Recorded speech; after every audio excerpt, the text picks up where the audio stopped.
¿Qué tal? ¿Cómo están ustedes? Bienvenidos, muy buenas tardes a todos y todas a este conversatorio, La Agenda que Viene, reflexiones post plebiscito, organizado por la Asociación de Investigadores de Mercado y de Opinión Pública. Sin lugar a dudas, este no va a ser un conversatorio como cualquier otro, ya que estamos todavía en, como se podría decir, la mañana siguiente a un plebiscito, a un evento histórico en el cual no solamente Chile habló, sino que comenzó un camino que sin lugar a dudas nos va a llevar por grandes debates públicos en los meses que vienen. Y la idea precisamente es conversar sobre aquello, sobre ese camino que se inició, sobre algunas pistas que nos dieron los resultados del plebiscito, sobre algunas intuiciones que pueden tener eventualmente nuestros especialistas que nos van a acompañar en este conversatorio. Sean todos bienvenidos, los invitamos por supuesto a participar a través de nuestro chat, a ponernos sus comentarios, sus preguntas. Después de la conversación vamos a abrir precisamente el turno para esos comentarios y dudas que tengan ustedes para plantearlas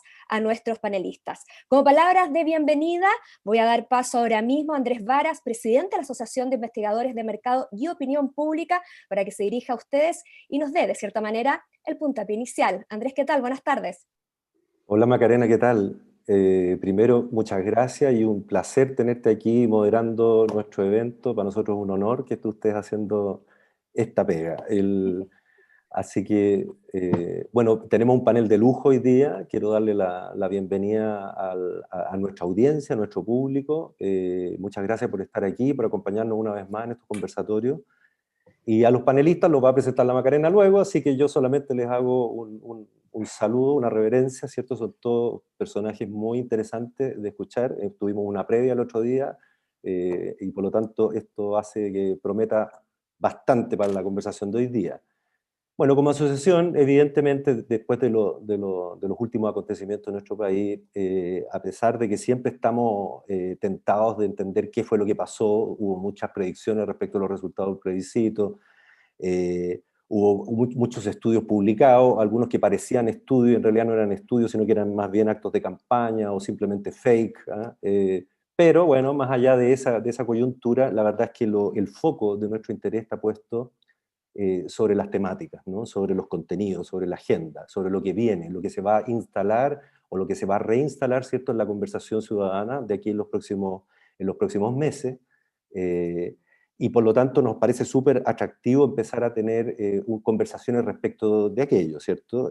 A los obviamente importantes temas que trajo el estallido social desde el año pasado y al recuerdo que tuvimos hace pocos días atrás, tras un año de que se cumpliera, ¿cierto?, el aniversario del 18 de octubre, después de meses de encierro, ¿cierto? Meses de pandemia que no solamente han traído una sensación como decía, encierro para todas las personas que vivimos en este país y en el resto del mundo, sino que también ha tenido un golpe económico y socioeconómico muy violento sobre los hogares de nuestro país. Bueno, hay un montón de temas que tienden a reinstalarse, ¿no?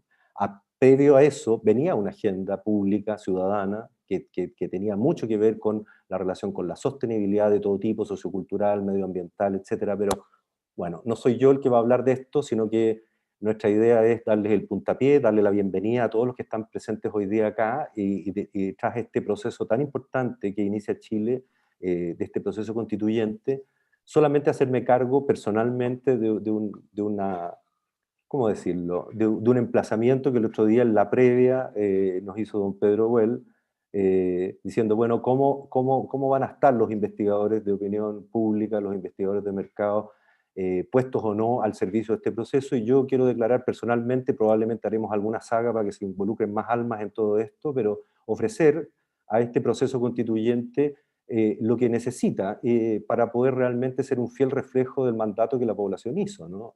Esto tiene que ser un proceso ciudadano y por lo tanto la voz de los ciudadanos es necesario escucharla antes, después, pero durante, por supuesto que sí.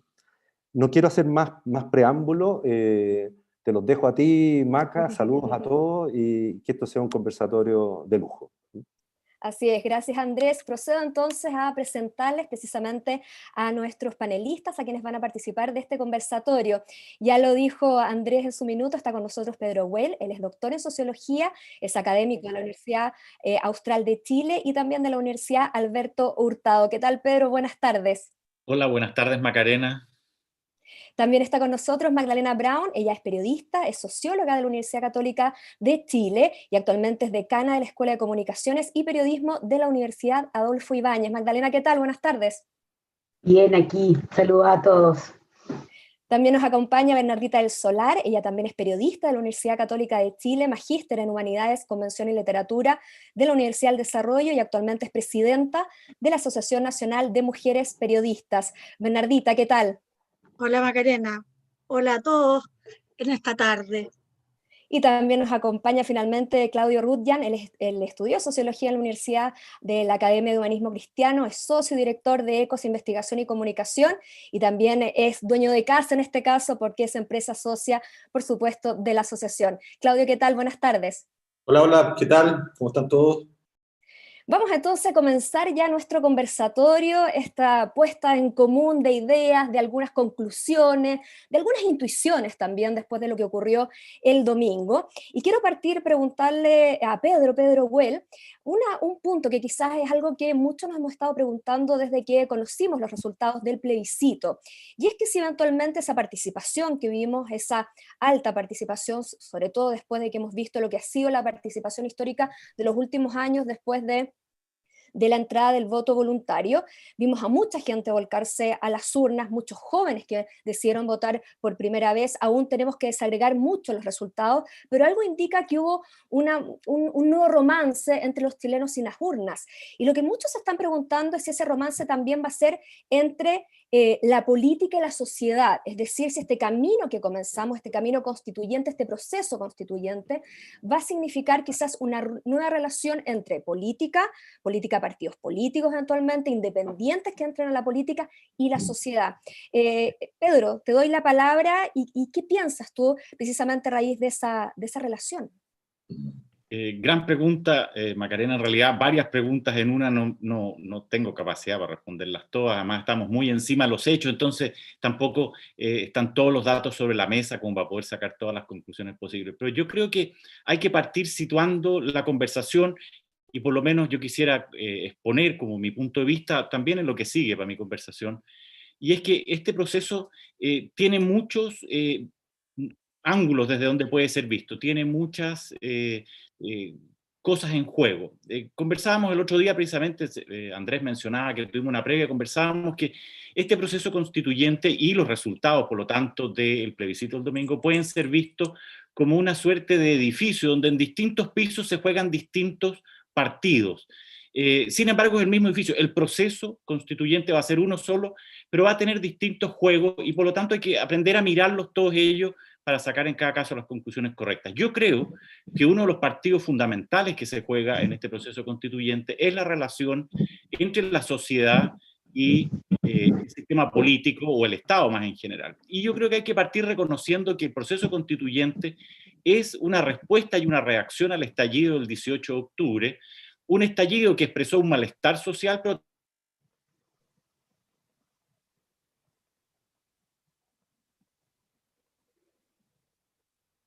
Ahí tuvimos un problema con Pedro Güell, está desde Valdivia, así también que tenemos... expresó una Ahí lo vamos a conectar.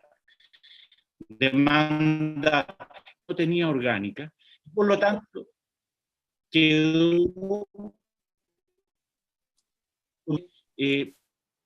pelota dando vuelta en la habilidad frente a eso. Bueno, como yo había contado que...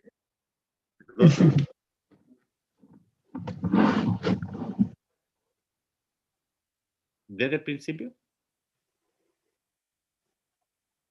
No, estás explicando contaba que estábamos del conversando edificio, de que la cancha más importante iba a ser esa relación entre gracias, política y lo sociedad. que pasa es que, muchas gracias, no sé en qué momento se cortó la conversación, contaba yo recién que como vivo en zonas rurales, aquí tenemos una conexión relativamente inestable. Bueno, les agradezco la paciencia en todo caso. Es un proceso que tiene muchos juegos distintos. Yo creo que uno de los juegos importantes, como decía, es precisamente el de la relación entre sociedad y política, o sociedad y Estado. El proceso constituyente fue el resultado, la reacción frente al movimiento social del 18 de octubre, donde la sociedad expresó malestares, pero también expresó demandas, aunque de una manera inorgánica, y de una manera que, por supuesto, puso en jaque a la gobernabilidad de nuestra democracia. Y frente a eso hubo una reacción del sistema político, pese a todas sus fragilidades y crisis de legitimidad e incapacidades de representación, en que el sistema político hizo una propuesta, diciendo, canalicemos este malestar, reconozcamos este malestar social y canalicemos esta demanda a través de una reforma o un cambio de la Constitución. Entonces lo que se instaló fue una relación, una sociedad que demanda y protesta y un sistema político que hace una contrapropuesta. Y en el plebiscito del día domingo, la sociedad dijo dos cosas, y por tanto quedamos en una situación ambivalente en esta relación. Por una parte dijo, acepto la propuesta de canalizar e institucionalizar mi demanda a través de un proceso constituyente, pero por la otra, rechazo a los partidos políticos y a los actores políticos, a los parlamentarios especialmente, como agentes o sujetos de este proceso. Y entonces quedamos ahora, y como es una relación que va a ir de ida y de vuelta durante mucho tiempo, en este plano hay que ver cuáles van a ser las reacciones de los distintos actores. ¿Cómo va a reaccionar ahora el sistema político? ¿Cómo se va a hacer cargo de que tiene que apoyar el proceso instituyente de construcción de una nueva constitución, pero por el otro lado aceptar que la sociedad no los quiere en el marco de ese proceso? Y por otra parte, la pregunta es, ¿qué va a hacer la sociedad con esa capacidad que tuvo de rechazar a la política? ¿Cómo se va a relacionar con las movilizaciones? Es decir, quedamos en un momento en que dimos un paso positivo hacia adelante en la relación entre sociedad y sistema político porque se reconoció y se validó el proceso constituyente, pero quedamos en una situación compleja porque hay que ver cuál va a ser el nuevo paso del sistema político y qué va a proponer el sistema político y cómo va a reaccionar la sociedad. ¿Qué quiero decir con esto? Este es un proceso que es ambiguo permanentemente, que no tiene una sola seña y que vamos a tener que interpretar como un proceso de ida y de vuelta durante el año y medio, 2 años que nos quedan. Absolutamente, muchísimas preguntas, muchas incógnitas de cómo hacer esta relación, cuál es el ambiente, cuáles son los códigos, de cierta manera, en los cuales vamos a tener que plantear un debate público completamente inédito. Magdalena, sobre ese debate te quería preguntar, porque yo creo que, bueno, aquí somos 3 las periodistas que estamos en este panel, Bernardita también lo es, tú también lo eres, y hay un tema de cómo vamos a tener que, de cierta manera, jugar con estas nuevas reglas del juego, este debate inédito, el de cierta manera redibujar la sociedad. Nunca hemos estado frente a un desafío como este, y hay muchas dudas de cómo va a tener que ser esta campaña, cómo va a ser el mismo debate constituyente una vez que ya la convención esté establecida. ¿Cómo ves tú aquello, sobre todo teniendo en cuenta lo raro, lo inédito, lo original, e incluso tenemos esa particularidad que va a ser por primera vez una convención mitad hombres, mitad mujeres? Vamos a hacer una suerte de laboratorio para algunos países, ver cómo funciona eso. Por lo tanto, también el lenguaje va a ser importante, saber hasta dónde vamos a tolerar ciertas cosas, hasta dónde no. ¿Cómo lo ves tú? Bueno, varias cosas. Primero, no puedo dejar también de hablar en clave sociológica para seguirle a Pedro, que yo creo que tal vez antes de situarnos en el tema de la campaña propiamente tal y el debate, tal vez de algunos énfasis de lo que planteaba Pedro. Lo primero que yo creo que la desafección que tanto hemos hablado no solo tiene que ver con la desafección a la clase política, sino también nos hacíamos la pregunta con respecto a cómo, sobre todo las generaciones jóvenes, se estaban acercando a los procesos eleccionarios, a los procesos electorales como una vía para también, junto con las movilizaciones, por decirlo de una manera, como una vía más que tiene la democracia tradicionalmente. Entonces yo creo que acá hay una primera señal relevante de cara a eso, que todavía estamos a ver si esto es un punto de inercia, con respecto a que finalmente tengamos una votación, si bien tal vez levemente mayor que los procesos pasados, pero las más altas en el voto voluntario, que nos volvió a cambiar toda una situación y un escenario distinto. Desde una perspectiva más sociopolítica, y en ese sentido va a ser fundamental, y de cara a tu pregunta, lo primero es cómo todo este proceso sigue enganchando en todos los procesos eleccionarios que se nos vienen, desde la elección de los constituyentes, las elecciones de los municipios y todas las que siguen, de seguir atrayendo a nuestro electorado de todas las edades, de todo, y lo que atrajo a este punto. Entonces, ahí hay un primer desafío, no solo el desafío de encauzar debates, sino seguir logrando atraer de cara a las urnas como un camino posible de que se exprese la ciudadanía y finalmente hay un mayor acercamiento al sistema político y a la democracia en general, ¿ya? Segundo, Y en la misma línea, tal vez te diría también, yo creo que una señal importante, que centramos el análisis en decir acá hay una señal para la clase política, pero yo creo que por obvio, de repente vale la pena volver a decirlo. Esto es una señal para la clase política, pero para todo tipo de élite, para las universidades, para los empresarios, de finalmente, más allá de todas las interpretaciones que podamos sacar, hay una señal de cambio y un cambio que se apuesta a seguir una vía institucional. Y eso yo creo que es un mensaje más allá de sus diferencias, que es potente y que debiera no solo nosotros dejárselo como un tema de la clase política, sino de todos los actores que de alguna manera pueden ejercer un liderazgo en los procesos que estamos llevando como país. ¿Ya? Entonces creo que eso es importante, sobre todo de cara a una discusión en torno a la élite y cómo está leyendo, como le llamamos, los cambios que se vienen. Y tercero, ya más centrado justamente en tu pregunta, yo creo que hay un tremendo desafío, porque justamente detrás de ese voto contundente, voto apruebo, hay muchas diversas expectativas. Entonces, el tema va a ser cómo encauzamos esas expectativas o esas expectativas que nos llevan a diversos temas, y en particular, pensando además en el escenario de corto plazo que tenemos, van a ser situaciones comunicacionales bien cortas, ¿no? Si pensamos que en abril de nuevo vamos a tener que estar en las urnas, en enero se van a inscribir los posibles postulantes, es un tiempo bien apretado, cada más con otro tipo de elección, entonces podemos tener el riesgo de tener una sobresaturación comunicacional, y yo creo que ahí hay un deber no solo del grupo político, sino también de los medios de comunicación, fundamental de cómo vamos a encauzar justamente este debate, que tiene características especiales, digamos, que buscamos que haya debate, que buscamos que haya de alguna manera deliberación, que buscamos que haya una ciudadanía que se informe. Entonces creo que son desafíos nuevamente, y eso tal vez el mensaje central, que no solo lo tiene que asumir la clase política, sino todos los actores que estamos involucrados en esto, universidades, medios, etcétera, es decir, más organismos, sociedad civil, etcétera. Bernardita, yo creo que una de las palabras que mencionó Magdalena y que son clave, que tiene que ver con las expectativas, es decir, las expectativas que están sobre la mesa, cuántas de ellas se van a poder satisfacer a través de este proceso, cuáles eventualmente no van a tener cabida dentro de un proceso constituyente, y eso va a tener que ser dicho en algún minuto. Y ahí hay otro canal que va en paralelo, que tiene que ver también con el discurso honesto, las confianzas que se van a establecer en un minuto, es decir, la transparencia también de un proceso que es necesario, pero hasta dónde vamos a poder escrutarlo. ¿Cómo ves tú aquello, partiendo de esa expectativa que pone Magdalena sobre la mesa? Ahora, yo creo que el manejo de las expectativas es uno de los temas más sensibles que vamos a tener de aquí en adelante, porque si uno piensa, tenemos por lo menos 2 años y medio en que el escenario es muy incierto, sigue siendo incierto, si bien se diseñó un camino institucional, por la vía del plebiscito se canalizan las demandas, pero por otro lado, en términos económicos, la situación no va a ser fácil. Y por otro lado también tenemos la pandemia, que tampoco sabemos por dónde va a salir. O sea, estamos viendo todo lo que son los rebrotes en el hemisferio norte y la obligación de tomar o la necesidad de tomar otras medidas.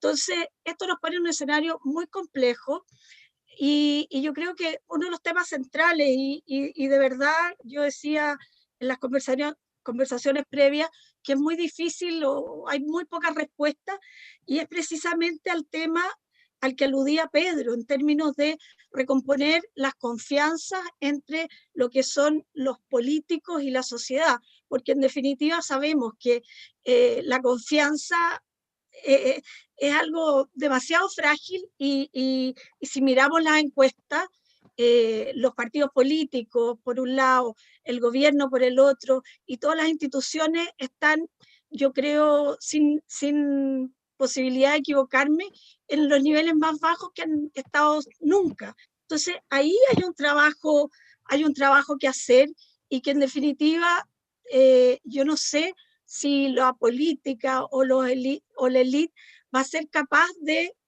mirar un poquito más allá del corto plazo. Por lo menos, incluso en estos días que uno ve las discusiones más inmediatas, nos damos cuenta que están, en definitiva, muy concentrados en lo inmediato. O sea, de los temas que vienen más relevantes, es el tema de las pensiones, pero es el tema de la reforma a las pensiones, que es un tema que va a aparecer, o sea, que hasta no va a aparecer, ha estado todo el tiempo ahí, ha sido una de las demandas más relevantes de las movilizaciones, y hay que ver cómo lo enfrentamos en serio, porque la gente no puede esperar 2 años y medio a intentar solucionar el tema una vez que se llegue a sancionar una nueva constitución. No, absolutamente. Claudio, te quería preguntar a ti, hombre de encuestas, hombre de opinión pública, hay una pregunta que ha surgido, surgió incluso antes del mismo plebiscito, durante y sobre todo después, que hasta qué punto el plebiscito o todo este proceso va a ser capaz de canalizar lo que vimos en las calles, es decir, el movimiento social, hasta qué punto todo aquello que tuvo bastante fervor, va a lograr encontrar en este camino institucional, en este camino que tiene que ver una convención, que va a tener una sede, que la vamos a ver, que va a haber gente que va a estar discutiendo, va a poder ser representación precisamente de todo lo que estaba en la calle. ¿Cómo ves tú aquello? ¿Es muy pronto para saberlo o ya la misma participación del domingo es una buena señal? Hola, mira, buena señal es, digamos. Yo no tengo claro una respuesta discreta para eso, digamos, pero al menos hay una cosa que yo creo que nos va a acompañar durante el proceso constituyente y después, que es el repertorio de la protesta. Es decir, es un repertorio que ya antes del 18 de octubre está bien instalado, no con estas expresiones de ocupación del territorio y defensa del territorio, o acción física, por cierto, pero existía. Digamos. Recuerden ustedes que durante el gobierno de la presidenta Bachelet hubo un movimiento pacífico, pero de no más FP, irrumpió en la agenda de políticas públicas, hubo una propuesta que fue también expresión de la presión de la calle, digamos, no estaba, o estaba muy secundariamente en el programa de gobierno, pero cambió la agenda, digamos, y en buena hora, si tú quieres. Por tanto, suponer que el proceso constituyente por sí solo es capaz de resetear un repertorio que ya se había instalado en la sociedad, yo diría con mucha claridad, a partir del 2011, es muy difícil. ¿Cómo saca uso ese repertorio de protestas? Por las personas, por los conglomerados, por las masas, si tú quieres. Es otra pregunta. Uno lo que ve, así solo de mirar los números, es que los grupos de incidentes, digo, públicos, los grupos de incidentes y enfrentamiento con las fuerzas policiales, uno ve que hay una caída después de los primeros 2 meses de estallido, que tiene repunta, pero que en general sigue una tendencia, digamos, hacia la baja. ¿Cuánto baje eso? ¿O cuál va a ser la situación de base? ¿Y qué repertorio específico ocupe? Yo creo que está por verse. Pero uno debería asumir que la protesta nos va a acompañar por mucho tiempo más, digamos, y va a ser un actor, creo yo, en torno al proceso constituyente. Si me permiten 2 comentarios. Por favor. Yo tengo algunas dudas con respecto a esta idea de que la política fue como castigada con la opción por la Convención Constituyente. Matizaría, diría que tenemos, a mí me parece, es más bien una repolitización acelerada. Es decir, el torrente de participación, de ganas de vetar a otro, es también política, aunque se haga por actores que estaban formalmente fuera de cargos públicos. Eso por un lado, y por el otro lado, la oposición e incluso algunos segmentos de los partidos oficialistas hicieron explícito su preferencia por la Convención Constituyente, digamos, y asumieron previamente que había naturalmente un problema de duelo de competencias o de conflicto de intereses entre una labor parlamentaria contingente y una labor constituyente que tiene otras características. Por lo tanto, creo que ahí también la política se puso al día, digamos, en alguna medida. No quiero soslayar la distancia, la fecha, pero sí reconocer que, al menos desde la oposición, fue muy clara la convicción y la apuesta por la Convención Constituyente. Y en último lugar, decir también que me parece que aquí hay un actor que va a ser tremendamente importante, que es el actor municipal. Previo al acuerdo de noviembre, los alcaldes constituyeron por sí y ante sí, la Asociación Chilena de Municipalidades, el derrotero de una consulta nacional que la Hicieron realizaron. un plebiscito, de hecho, varios de ellos. Y que además tenía algún tipo de implicancia, no vinculante, pero implicancia en los programas, digamos, municipales de desarrollo. Y ahora hoy día lo leía en la prensa en la mañana, se han vuelto a convocar en función de la constituyente. Por lo tanto, ahí hay un actor que no es asociado normalmente a la política, a la élite política, pero que tiene un rol político al gobierno local que es indesmentible. Y por lo tanto, ellos también van a jugar un rol importante. Eso. Pedro, quería hacer una pregunta que va también muy, muy enlazada con lo que recién decía Claudia y también con lo que tú decías al inicio, que tiene que ver en parte con la política, cómo son estos puentes entre política y sociedad, cómo los vamos a ver que se van a ir desarrollando. Y quizás otra cara de esa moneda es también finalmente quiénes van a ser los protagonistas de este proceso. Y ahí, durante estos días, quizás ahora están saliendo, bueno, los medios de repente estamos un poco locos diciendo quién va a ser constituyente, quién no, buscándolo en los lugares más insospechados, pero detrás de eso también hay un interés genuino de mucha gente por decir, ok, ¿quiénes van a estar ahí? ¿Cómo los vamos a elegir? ¿Cuán legítima va a ser eventualmente esa elección, esos nombres que se escojan? Y lo engarzo con preguntas que ya están llegando de gente que hay muchas personas que están preocupadas por decir, ¿cómo vamos a garantizar que ahí están los mejores? Y también cómo vamos de cierta manera también a ir siguiendo la trayectoria que tienen, porque si queremos que sean, entre comillas, políticos no profesionales, eso también tiene otros riesgos también.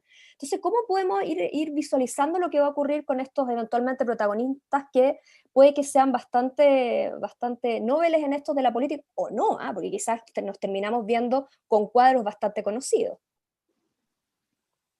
Bueno, es una muy buena pregunta desde la perspectiva de que estamos en una relación política que va a ser compleja y va a durar un tiempo largo. Y lo primero que hay que aclarar es que los protagonistas no necesariamente ni únicamente van a ser los miembros de la Convención Constituyente. Va a ser por de pronto protagonista la sociedad, en lo que decía Claudio, en el registro de la movilización. No sabemos cómo va a ser esa movilización, qué medios, qué tan intensa va a ser. Van a ser protagonistas los gremios, van a ser protagonistas los medios de comunicación, van a ser protagonistas la IM, según nos ha ofrecido y contado Andrés. Es decir, la sociedad a través de sus distintos actores van a tener una relación con esto, inevitablemente, porque los intereses y los futuros de todos los actores de la sociedad se ven obviamente afectados por una transformación de la Constitución y por tanto todos van a querer ser parte de esto. Y por lo tanto, en la relación, en este fenómeno político en el que estamos, es clave cómo se van a incentivar y repartir los protagonismos. Lo primero es, claramente, con esta suerte de rechazo que ha habido de los partidos y de los parlamentarios, en ese sentido comparto con Claudio, esto no es despolitización, es una crítica a los partidos y a los parlamentarios, queda sobre la mesa puesta la pregunta de cómo se va a hacer participar esa voz que dice, yo no vine solo a votar, quiero más participación que eso. Por eso es que no voy a entregarle mi voto y mi voz solo a los partidos y a los parlamentarios. Y entonces la pregunta es que no está definido todavía cuáles van a ser los mecanismos de participación permanente de consulta y auditoría que el reglamento de la convención va a otorgarle a la sociedad. ¿Vamos a hacer consultas, solo encuestas? ¿Vamos a hacer cabildos? De esa oferta de participación va a depender también el comportamiento de movilización de la sociedad.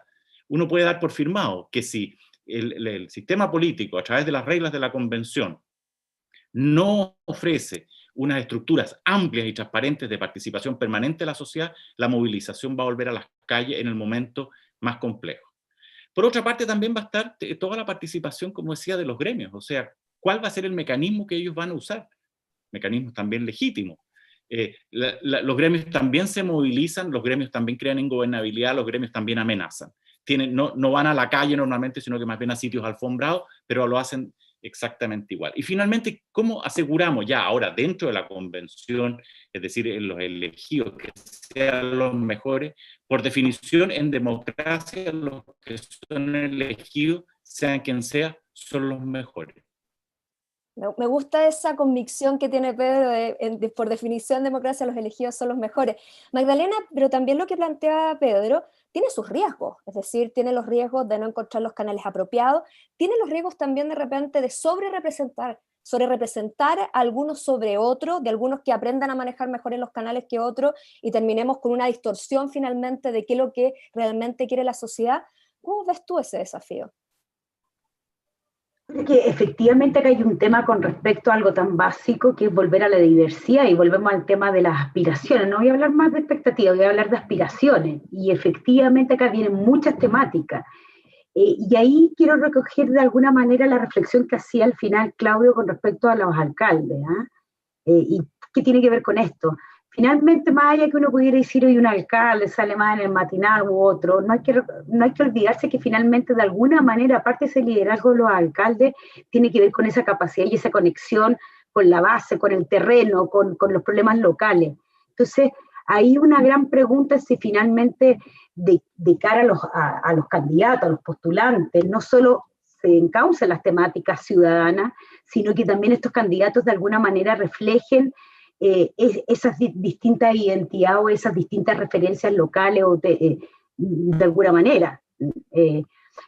¿Y a qué voy con esto? Porque la pregunta es, ¿qué son los mejores? Los mejores son necesariamente los más preparados, con más formación. La formación jurídica podría ser una pregunta desde la perspectiva de uno, pero también la pregunta con respecto a la diversidad, a propósito del tema de los hombres y las mujeres, o la representación de las distintas formas, que ahora tenemos una sociedad tan heterogénea, es el camino. Y ahí yo creo que es importante también no solo de alguna manera promover esto, porque también acá nuevamente los políticos y los partidos políticos tienen también un deber de abrir esas posibilidades, digamos, también siguen manejando ciertas claves desde el sistema electoral, etcétera, que va a ser muy importante que abren esas posibilidades de liderazgos distintos, diferentes, etcétera, y que esto no nuevamente se constituya en una dicotomía entre los políticos y el resto de la sociedad civil, por decirlo de una manera, ¿no? ¿Cuál es ahí el desafío? ¿Cuál es el espacio que los propios partidos políticos le van a dar a esos distintos representantes que hablábamos, sean o de sociedad civil, de organizaciones sociales o lo que fuese? Esa por lo menos es una pregunta que a mí me inquieta hoy. No, absolutamente. Y hay otra pregunta también, se la quería hacer a Bernardita, que tiene que ver, tú lo mencionabas, Magdalena, con la diversidad, con la representatividad. Yo mencionaba al inicio que esta va a ser la primera convención constituyente en el mundo paritaria, donde las mujeres por primera vez nos vamos a sentar en igualdad de condiciones con los hombres para debatir. Hay que ver cómo resulta aquello. Pero eso también es un desafío no solamente de cantidad, sino también de naturaleza del proceso. Es decir, seguramente va a haber formas de hacer que van a ser distintas. Vamos a ver si finalmente quizás las mujeres le ponemos un poco de prudencia, moderación, no sé, aquellas cosas que dicen que tenemos quizás más que los hombres. Pero también hay un tema que va más allá de hombres y mujeres, sino también tiene que ver con la diversidad. Por ejemplo, ahora estamos asistiendo a todo el debate sobre nuestros pueblos originarios, cómo los tenemos que representar, pero también hay otros colectivos, hay otras sensibilidades dentro de la sociedad que también están pidiendo estar de alguna manera protegidas dentro. ¿Cómo se articula todo eso? No es fácil, finalmente, en una asamblea de 155 voces, lograr que todos estén representados con justicia, eventualmente con igualdad. ¿Cómo se logra aquello? Es una pregunta que no me considero capaz de responder, Macarena, pero lo que sí encuentro que es fascinante, digamos, tener la oportunidad por primera vez, tú dijiste primera vez en el mundo, tener una convención constituyente paritaria. Yo creo que al margen de lo que pueda hacer la operatoria misma, eso ya te produce un cambio fundamental, un cambio casi cultural, o sea, un cambio cultural más adelante, obviamente, pero el hecho de que haya más mujeres representadas significa que van a estar más presentes las mujeres en el debate. Hoy día, en el debate, en los medios de comunicación, en todas partes. De alguna manera, el que haya más mujeres en política ha hecho que aparezcan más mujeres en los medios. Todavía es muy limitado, o sea, si uno mira cifras, más o menos un tercio de los que aparecen como fuentes en medios son mujeres, pero de alguna manera el hecho de que tengamos un 50% nos va a llevar a tener un ámbito mucho más amplio de mujeres a las cuales entrevistar. Y eso ya a mí me parece que es un cambio súper relevante, es una oportunidad súper relevante. Así que yo creo en ese sentido que las mujeres tenemos que tomarnos ese cambio con gran impulso. O sea, de verdad eso es un elemento para estar extremadamente contenta. Ahora, ¿cómo se va a dar eso en la práctica? La verdad es que es parte de la discusión que tiene que venir. ¿De qué manera va a estar esa igualdad y los distintos derechos de los distintos grupos representados en la Constitución? Eso va a tener que surgir en alguna medida de la discusión.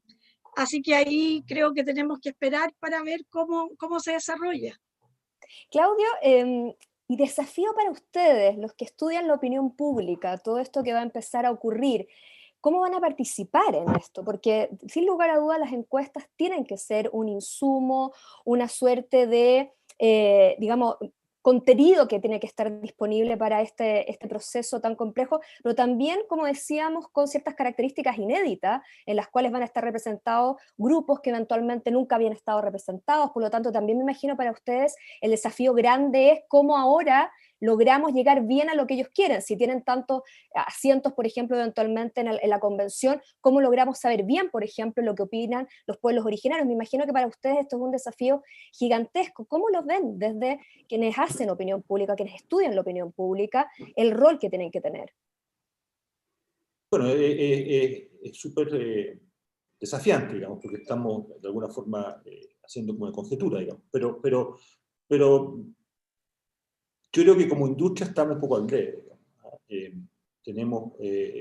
Podemos hacerlo mejor, esa es mi impresión. Es fácil decirlo, pero otra cosa es hacerlo. Pero yo creo que podemos, hay espacio, como lo decía Andrés al inicio, para cooperar entre empresas, agrupaciones, centros de estudios que normalmente son competidores, para quizás generar una visión de conjunto más rica, más amplia, con algún tipo de certidumbre, digamos. Vamos a vivir un momento en que como decía Pedro, digamos, todos van a querer influir sobre los constituyentes.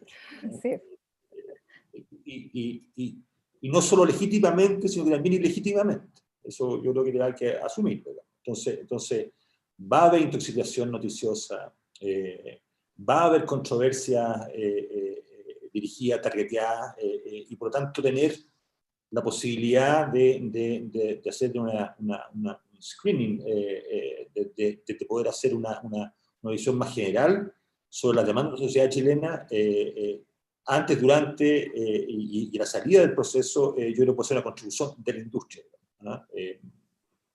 Hay un montón de complejidades que no podría haber, pero por lo menos como idea, como framework, tiene todo sentido del mundo, ¿no?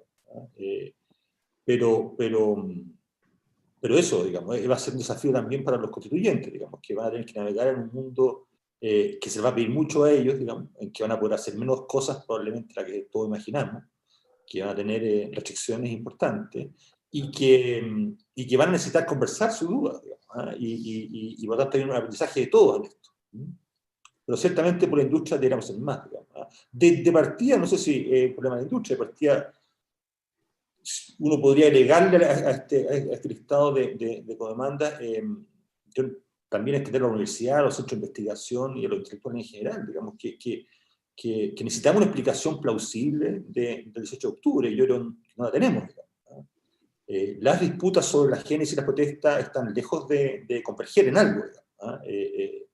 Es decir, es difícil construir confianza y convivir en un mismo país donde hay una parte de la población muy importante y personas del gobierno, incluyendo el presidente, que afirman un año después que hay injerencia externa, digamos, ya sea, ya no como a lo mejor comandos, digamos, pero sí desde el punto de vista de redes sociales, ¿no? Es decir, como una génesis externa, maléfica. Y otras interpretaciones que van desde los 30 años, que una machismo política, digamos, que es sistémica, que es estructuralista. Yo creo que tenemos la demanda de saber, digamos, ¿eh? Y también la oportunidad de reconocer que la violencia social ha jugado en la historia de Chile roles más importantes que la ciencia política y la historiografía, digamos, ha querido reconocer, digamos. Estoy empezando los protestas de los 80, estoy empezando en los 60 también, y antes, con mayor razón incluso. Eso. Pedro, quería hacer una pregunta, la saber hacer a Pedro, pero también quiero el resto que la conteste, viene desde quienes nos están escuchando. Y la pregunta es la siguiente, yo creo que también es una de las grandes interrogantes después de los resultados del domingo, y dice lo siguiente: ¿lograremos encantar al 49% que no votó, pero que sí va a estar obligado a votar en el plebiscito de salida? Es decir, esa gente que va a querer entrar a este proceso, va a haber otros puentes de entradas durante estos casi 2 años. ¿Cómo se encanta? Porque no hay que olvidar que es cierto, votó el 51%, pero hay un 49%, la mitad de quienes podían votar que decidieron no hacerlo. Hay que sacarle el factor pandemia eventualmente, pero también no tenemos que olvidar que hay mucha gente que pensó que esto no le incumbía. Bueno, encantar es una palabra... ¿Me escuchan? Sí, perfecto. Encantar es una palabra que es difícil hasta en los cuentos de hadas. O sea, yo no creo que uno pueda esperar que se encante nada. Estamos teniendo problemas. Ni creo tampoco que los datos Pedro del día domingo muestren un reencantamiento con el sistema de voto. Digamos, han habido alusiones de que los jóvenes votaron un poco más. Ustedes me dicen... Tenemos ahí un problema con audio, voy a pasar la misma pregunta, Bernardita, la misma pregunta, la posibilidad de reencantar a este 49% que no se sintió convocado, que no se sintió llamado a participar.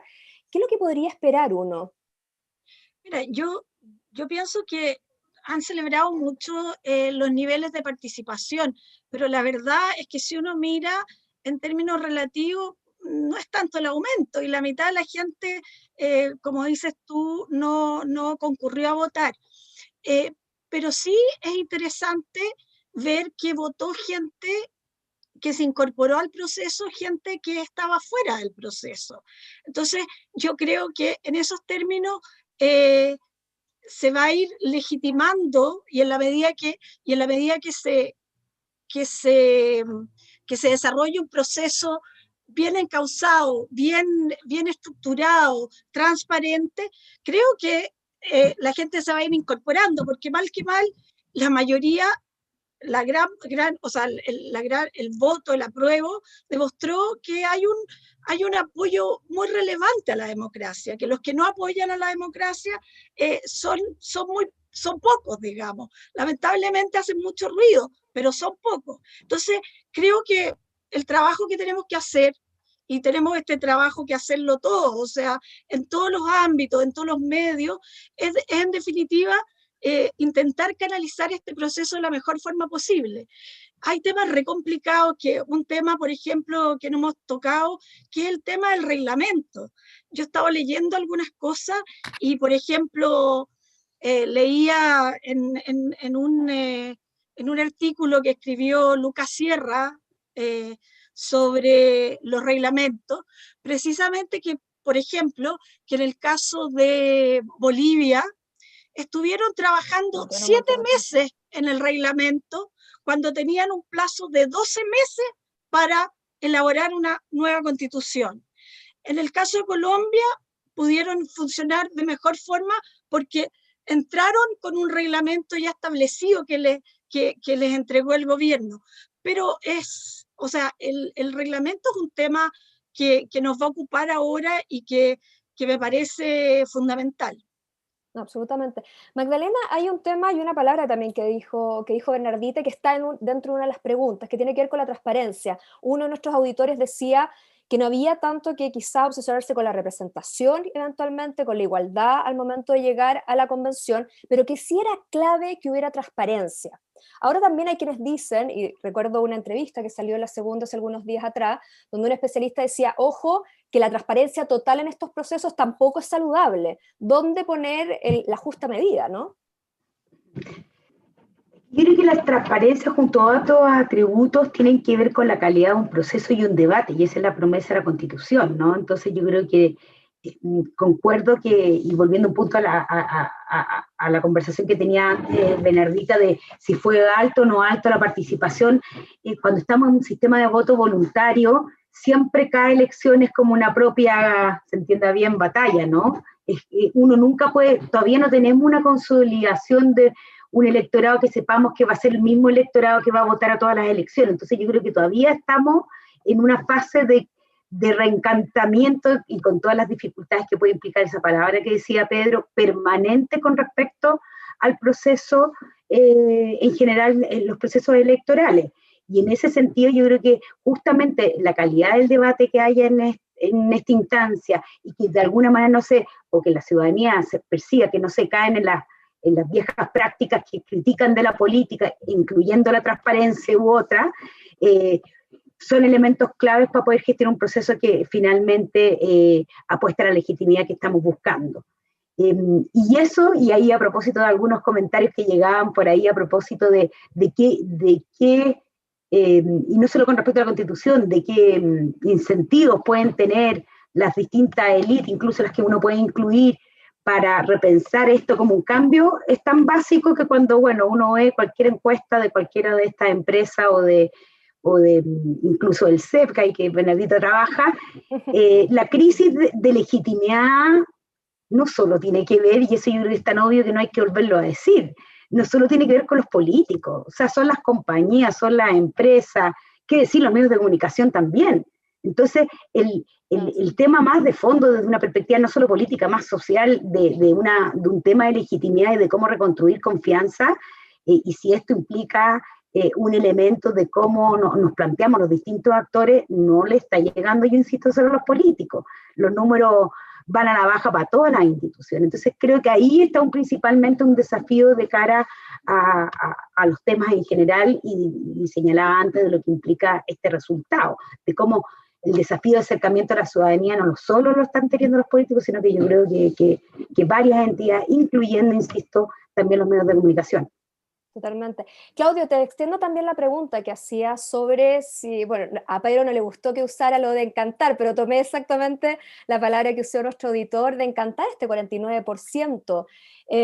Hay que pensar que eventualmente puede ser un proceso que se vaya construyendo y por lo tanto también vaya construyendo una audiencia propia y que vaya siendo cada vez más robusta a medida que vayan entendiendo de qué se trata, o también no hay que ponerse metas muy ambiciosas en el sentido de que tengamos participaciones muy altas, porque ojo, ahora en abril también tenemos un nuevo test que va a ser precisamente la elección de los constituyentes.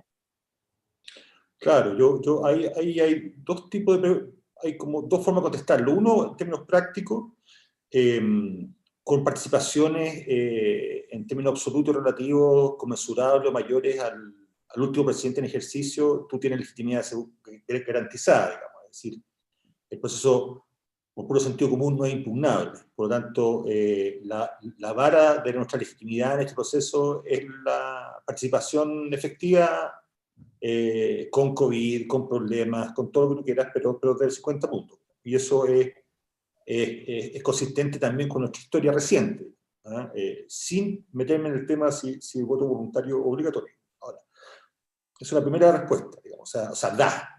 Y yo creo que más que pensar en tener participaciones del orden del 100%, lo que hay que hacer es defender el 50%. Ojalá tengamos un nivel de 60, 70%, mientras más mejor, pero creo que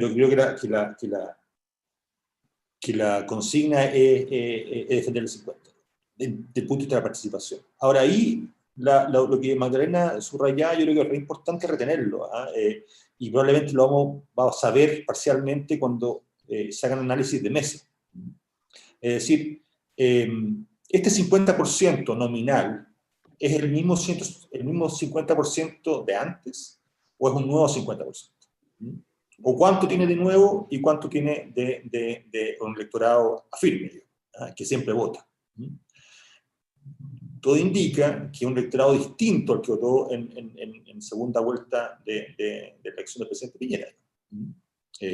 Y por lo tanto, saber quiénes entraron y quiénes salieron, por qué entraron y por qué salieron, es fundamental si uno quiere estimular la participación. Pero es una incógnita.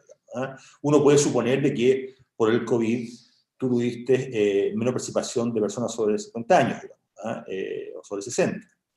Eso ya se sabe por promedio o se puede inferir por promedio de comunas que ya están disponibles.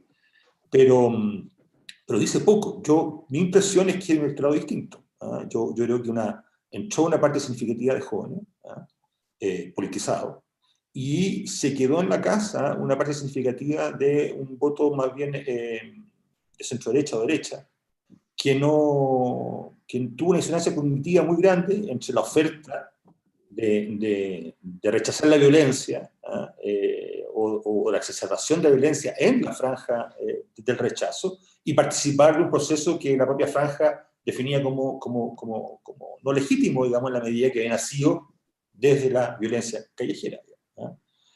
Yo creo que una de las lecciones como comunicacionales es que el repertorio, sobre todo viniendo de las élites, del miedo, de la advertencia, las consecuencias ulteriores de tus acciones si no te comportas bien, de cierta histeria y la violencia, del contagio del pánico, fracasaron totalmente, digamos. Y no solo respecto a la elección, digamos. Esto ya lo decía Longueira, no es ninguna novedad, digamos. Pero sí también, por ejemplo, al esfuerzo que hace un poco el ministro de Hacienda, que también es, o sea, aquí viene el apocalipsis y toman el segundo 10%, que ya lo había usado para el primer 10%, pero sin ningún tipo de eficacia hoy día, ¿no? Es decir, hay un agotamiento súper profundo de la narrativa del miedo, que creo que puede haber jugado más en contra del propio electorado centro-derecha en esta vuelta. Esa es mi impresión. Pedro, ¿tú compartes ese diagnóstico sobre quiénes entraron a la cancha, quiénes salieron, quiénes eventualmente están en un compás de espera? Yo creo que es muy apresurado, es mi opinión, a partir de los pocos datos que he visto todavía, hablar de un punto de inflexión en el comportamiento de voto.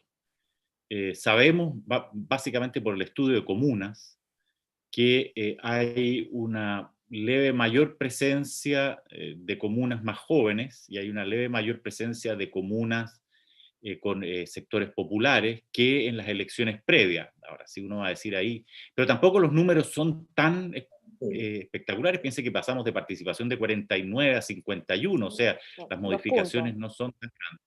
En Chile, la inercia del voto es enorme en los últimos 30 años. Entonces, yo creo que hay que, o sea, ganas nos dan de celebrar, de decir que aquí las cosas cambiaron y estamos en un escenario nuevo. O sea, claramente estamos en un escenario nuevo, aunque no hayan cambiado los electorados. El escenario nuevo es que ahora por primera vez nos vamos a sentar como sociedad, o tenemos la posibilidad como sociedad de sentarnos a construir el tipo de orden en que queremos vivir.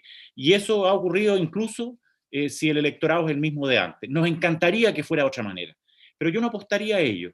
Y en ese sentido, si encantar o no encantar, para retomar mi alegato anterior, yo creo, siguiendo un poco la línea de Claudio, o sea, yo creo que lo primero es asegurémonos de no decepcionarlos. Segundo, sabemos que nadie es ciudadano 24 horas, o sea, ni todos son ciudadanos 24 horas, no se le puede pedir a toda la gente que se involucre como si se le fuera la vida en esto. Hay algunos que están más interesados que otros y eso es normal. Además, a nivel mundial se ha producido un proceso de distanciamiento entre la vida cotidiana de las personas y los sistemas políticos, o sea que no, eso no hay que esperar mucho. Pero sí hay que esperar dos cosas. Uno, hagamos las cosas de tal manera de no decepcionar, porque la decepción en el estado en que ha quedado el juego, significa que para aquellos decepcionados, la única alternativa que queda disponible es o el populismo o la violencia. Y por supuesto que, dada la oportunidad que tenemos por delante, no queremos eso. Lo segundo es cómo hacemos que incluso aquellos que no les interesa votar, de alguna manera apoyen o se involucren en el proceso. Bueno, tenemos muchos mecanismos que no son solo el mecanismo del voto. Por ejemplo, el rol que va a jugar la Asociación de Estudios de Opinión Pública o Estudio de Mercado, la AIM, para poder transmitir opiniones. Y hay muchísimas otras formas de involucrar. Entonces, más bien yo diría, asegurémonos de mantener viva la relación con la sociedad a través de muchos mecanismos y asegurémonos de no meter las patas para no decepcionar.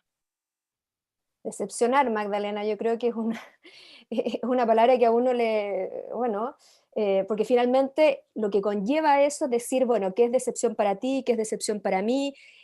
Alguien va a querer ver esto eventualmente como un proceso de vencedores y vencidos, lo cual sería muy, muy complejo, pero alguien va a querer verlo en algún minuto. Cuando haya ese plebiscito de salida hay que ver con qué códigos lo vamos a ver, si va a ser por aplastante mayoría. Vamos a ver también el rol del consenso. Yo me acuerdo hace algunos días atrás, cuando le hacíamos una entrevista a quienes participaron en la Convención Constituyente colombiana, entrevistábamos a los dos presidentes de la convención y los dos, siendo de signos políticos muy distintos, decían que la clave era haber puesto al consenso en el centro, porque eso ellos decían, nosotros no queríamos ganar por goleada, lo que queríamos es que cada punto fuera fruto del consenso y que todos se sintieran parte. Eso mostraba una madurez por parte de los colombianos gigantesca. ¿Crees tú que vamos a estar a ese nivel? Ahora quizás es muy pronto decirlo, llevamos apenas 3 días, 4 días de esta fiesta donde estamos todos buscando constituyentes, pero hay un tema entre la madurez, la decepción, sentirnos todos parte. ¿Cómo ves tú aquello? Bueno, yo creo que primero la palabra consenso hay que utilizarla como con hartas pinzas, ¿no? Hartas comillas, porque efectivamente también se le da una connotación distinta, ¿no? En distintos momentos históricos. Yo me quedaría con el diálogo o la capacidad de dejarse llevar por los mejores argumentos, poniéndome muy deliberativa, entendiendo las distintas visiones. Yo creo que efectivamente si una convención se nos constituye en una pelea permanente de círculos polarizados, no creo que es la imagen que más ayude para esta ciudadanía que estamos tratando, no sé Pedro cómo decirlo, no reencantarlo, por lo menos que no se vaya, ¿no?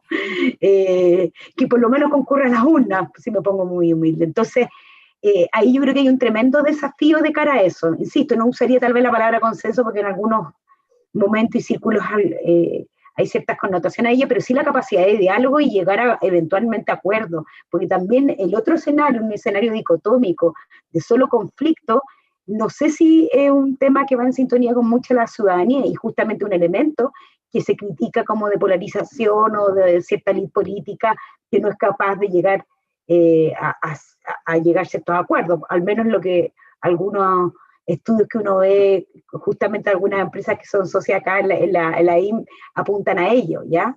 Entonces creo que ese es un primer punto. Y lo segundo lo hablábamos antes, yo creo que la calidad de ese debate, transparencia, va a también ser sumamente relevante. Acá yo creo que más que reencantar, como decía Pedro, por lo menos están poniéndose a prueba la capacidad que tenemos de conversar. Entonces se trata de eso, ¿no? De finalmente cómo resignificamos un poco la palabra política, no en el sentido de los políticos prohibidos, sino a ver si logramos resignificarlo como la política que tiene que ver con los asuntos públicos y los temas que nos conciernen, digamos. Entonces ahí creo que hay un tremendo desafío, no solo para los políticos tradicionales, sino también para quienes llegan a constituir esa convención y todos los actores, como lo hemos hablado antes. Bernardita, ¿cómo canalizamos ese conflicto? Macarena. Sí, perdón, Pedro. Macarena, déjame comentar algo que me parece muy importante, esto que ha dicho Magdalena, de poner la discusión en el tema del consenso, porque precisamente la constitución que acabamos de rechazar, la constitución de Pinochet del 80, es una constitución que se basa sobre el supuesto de la posibilidad, la necesidad y la obligación del consenso como una forma de convivencia. Yo creo que hay que tomar, o sea, no hay que suponer que ese consenso es posible. Pero al mismo tiempo no hay que tenerle miedo al otro lado, que es el conflicto. Es decir, que el problema no es el conflicto. El conflicto existe en las sociedades, tanto como existen las ganas de que tuviéramos consenso. El problema es no tener los mecanismos para mediar y procesar conflictos. Y yo creo que este punto es muy clave porque la constitución que vamos a crear, si queremos que sea una constitución para la segunda mitad del siglo XXI, tiene que tener capacidad de reconocer conflictos, porque esta va a ser una sociedad sanamente más conflictiva, pero al mismo tiempo de proponer mecanismos de mediación y de procesamiento de los conflictos que sean legítimos para todos. No como la constitución que teníamos, que suponía que debíamos vivir en consenso y que el estado natural del hombre es vivir en consenso y que por lo tanto cuando había conflicto había que reprimirlos de mala manera o acallarlos. Yo creo que una sociedad madura que esperamos que se refleje en la nueva constitución es una sociedad que sabe reconocer los conflictos, que no le tiene miedo a los conflictos y pero al mismo tiempo tiene mecanismos modernos de resolución legítima de los conflictos. Bernardita, escuchando a Pedro, también da la idea que no solamente vamos a rediseñar políticamente el país, repartir nuevamente el poder, sino también incluso hasta tiene que venir aparejado con un cambio cultural a rato. Es decir, un cambio mucho más profundo implica este proceso que vamos a iniciar. ¿Lo ves así? Porque eso mismo, el rol que tiene el consenso de cómo cómo toleramos o no toleramos el conflicto, cómo logramos que un conflicto no termine en violencia, porque un conflicto no tiene por qué ser violento. O sea, también hay que hacer ahí bien clara la distinción. Entonces, implica cambios bastante más profundos quizás de los que uno avisora, ¿no? Sí, yo creo en el sentido de lo que hablaba la Magdalena, es que en definitiva nosotros tenemos que aprender a conversar más. O sea, creo que nos falta mucha capacidad de conversar con el otro, nos falta mucho respeto por el otro. O sea, uno lo ve en todos los ámbitos. Yo peleo esto no es muy políticamente correcto, pero yo peleo mucho con los ciclistas porque creo que los ciclistas no tienen cero respeto por el otro. A mí cuando casi pasan por encima en la vereda, yo me dan ganas de pararlo y decirle, mira, la calle se han hecho tantas vías para ciclistas, pucha, por lo menos bájate la bicicleta para andar por la vereda.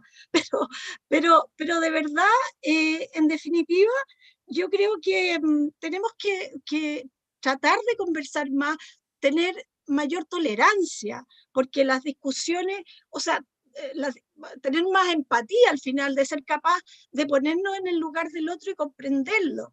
O sea, yo creo que eso le falta mucho a la sociedad chilena. O sea, creo que no sé si eso es madurez, pero somos mucho como niños, digamos, que nos peleamos todo el tiempo en lugar de tratar de llegar a acuerdos. Y no sé si a consenso, pero sí llegar a acuerdos. Y manejamos muy mal el disenso y tenemos que aprender a manejarlo mejor. No, totalmente. Claudio, ¿qué opinas al respecto? Y sobre todo, y recuerdo algunas de las discusiones que se daban previo al plebiscito, y sobre todo durante este año, que muchas veces, y era algo a lo que nos decían los medios de comunicación, decir, ustedes sobre representan conflicto, de repente dan a entender que estamos muy polarizados, cuando en realidad esa polarización no es tal, que hay una capa, digamos, de la sociedad, o la mayor parte de la sociedad no están esos mismos códigos. Ahora quizás más que nunca vamos a tener que aprender a leer bien aquello. ¿Ves que hay un desafío mayor en el sentido de quizá no tener la tentación de sobrerepresentar de repente ciertas divergencias, de darle su justa medida? ¿Cómo ves el tema? Bueno, la verdad es que las controversias en el espacio público tienen esa virtud, si tú quieres, o esa cualidad, sobrerepresentan. Su naturaleza, su diseño es justamente para abarcar territorio, digamos, para sobrerepresentarse, digamos, ¿ah? Es cuando los movimientos sociales visibilizan, ¿ah? Es cuando los gremios, digamos, hacen un standing point y se indignan, etc. O sea, nosotros, me quedo un poco con la idea de Pedro, digamos, nosotros tenemos que asumir que vivimos en una sociedad que va a ser cada vez más multipolar, ¿ah? Donde va a haber más de una o dos polarizaciones plausibles, pueden haber múltiples polarizaciones sucediendo. Entonces, tenemos que entender que el disenso va a ser mucho más común en la medida que actores van a tener identidades mucho más distintas, ¿no? Y por tanto, la clave de esto es no necesariamente construir una sociedad que sea como hiper políticamente correcta, sino una sociedad que sepa, por sus mecanismos habituales, enfrentar, procesar y dirimir estas diferencias. ¿Ah? Entonces, o sea, una de las cosas que este proceso constituyente debiera mostrar, ¿ah? es que hay una demanda subyacente de regionalismo muy postergada, ¿ah? Y eso va a expresarse, yo digo, de muchas formas distintas, digamos. No hay una sola forma de ser regionalista, aparte de la bronca Santiago. Hay muchas formas de ser regionalista, hay mucha identidad regionalista. Vamos a tener todo tipo de delegados por identidad completamente legítimos que van a entrar en representación con mucho, o en alianza, en arco o en coordinación, digamos, ¿ah? Y no tiene vuelta, ¿ah? Va a haber un asalto muy consistente al presidencialismo, digamos, ¿ah? A la idea de que de una sola persona depende de cuál es el repertorio con que el Estado enfrenta una revuelta. y que un puñado de 3 o 4 personas pueden evaluar la complejidad entera de una situación en unas horas y tomar un curso de acción, digamos. Eso va a estar puesto ahí. Yo creo que el presidencialismo chileno va a sufrir un asalto desde otras lógicas, si tú quieres, más parlamentarias, etc. Entonces para mí esa cuestión es como irreversible. Probablemente lo fundamental es cómo somos capaces de mantener las confianzas vivas sin renunciar a nuestras identidades, a nuestras convicciones, sin dañar a otros también con nuestras identidades y convicciones, y cómo generar el proceso en sociedades que van a ser menos verticales, menos centralizadas, más multipolares. Harto que va a cambiar. Pedro, una pregunta que me gustaría también planteársela a todos, que tiene que ver con los clivajes que vamos a ver de aquí para adelante. Algunos que creyeron leer con los resultados de que terminaba el tradicional clivaje quizá izquierda-derecha, algunos quisieron ver incluso que esto ya tenía que ver con algo élite-pueblo, pero quizás también vamos a ver a lo largo de estos casi 2 años otros clivajes que tengan que ver, por ejemplo, cuando discutamos el tema regional, quizás vamos a ver un clivaje entre urbe y sectores rurales, quizás en algunos casos vamos a ver incluso clivaje entre hombres y mujeres. ¿Cómo nos vamos finalmente a posicionar ante este debate? ¿Qué nos cabe esperar? ¿Se cayó este tradicional izquierda-derecha, centro-derecha, centro-izquierda? ¿Cómo lo ves? Bueno, los clivajes en general son construcciones que a partir de síntomas o posibilidades que da la realidad, dependiendo cómo el espacio público, los actores, las élites los tomen, los transforman en clivaje o los desarman, digamos. ¿Y qué es lo que dice? ¿Qué potencialidades de clivajes da el plebiscito? Si es de izquierda o derecha, yo creo que en términos políticos lo más fuerte es pro-sistema, antisistema. Ni siquiera antisistema, pro-sistema, crítico del sistema. Tal vez se parece algo a esa discusión de los años 90, fines de los 90, que eran los autoflagelantes y los autocomplacientes. O sea, aquí es pro-constitución de Pinochet, pro más de lo mismo versus y contra un cambio, una otra cosa, y claramente ya sabemos cuál de los dos ganó, pero ahí se produjo un clivaje. Otro clivaje que se monta sobre los datos y que está empezando a ser trabajado, o sea, en ese sentido puede alzarse como clivaje, porque, por ejemplo, el otro clivaje yo no he oído a nadie que haya dicho que aquí ganaron los autocomplacientes, los autoflagelantes contra los autocomplacientes. A lo mejor eso no se armó nomás y desaparece. Y puede ser, y es perfectamente razonable. Pero hay otro que está comenzando a surgir, que es la idea de la burbuja versus la sociedad. Es decir, lo mencionaba Claudio, aquí hay 3 comunas que parecen ser una burbuja diferenciada en lo territorial, en lo electoral, en lo ideológico, en lo cultural y en lo socioeconómico, versus el resto de la sociedad. Pudiera que se arme eso, y que efectivamente es complejo porque además da pie a una tesis muy fuerte de sociedad versus élite, que es un mal caldo de cultivo o lamentablemente un muy buen caldo de cultivo para el populismo, digamos. Pero también pueden haber otros clivajes, como por ejemplo el clivaje de la diferencia dentro de la derecha. O sea,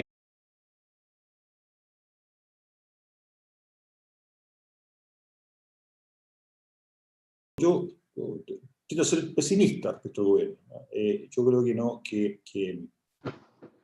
a ver, ¿cómo conceptualizarlo? Operar la gobernanza de un país en paralelo con una asamblea constituyente es difícil en una situación de normalidad. Es difícil que sea el 7%, todo el mundo contento, es difícil. Con un estallido social que está en una fase larvada o congelada, no se sabe, es muy difícil. Pero sobre eso, una pandemia y una crisis económica, no soy optimista. Es un desafío mayor, digamos. Y uno ve que el presidente no toma un rol definido, porque él puede ser jefe de Estado, puede ser jefe de gobierno, o puede ser presidente de su coalición.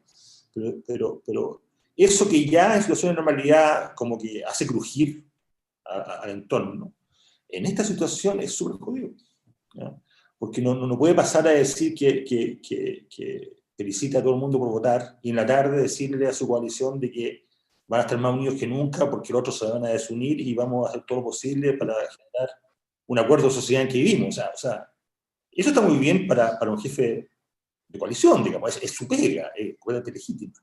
Lo problemático es saltar de ser jefe de Estado, jefe de gobierno, jefe de Estado, jefe de coalición, varias veces en el día. Yo creo que hay una disonancia política súper jodida.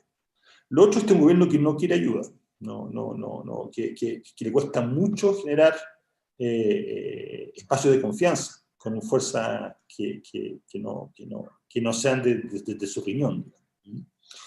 Y tiene además, yo no sé cómo, francamente no lo explico, tiene además esta idea de que puede ahora, en esta circunstancia, trabajar el legado del presidente. Entonces, como que, bueno, no.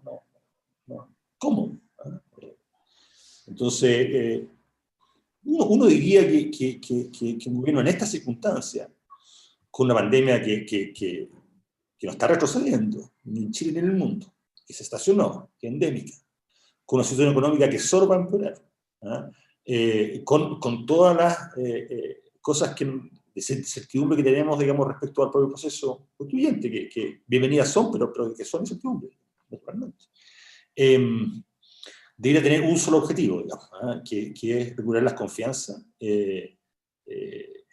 parar el COVID y hacer lo más que pueda con la economía, digamos. Todo lo demás lo encuentro excesivo. Entonces soy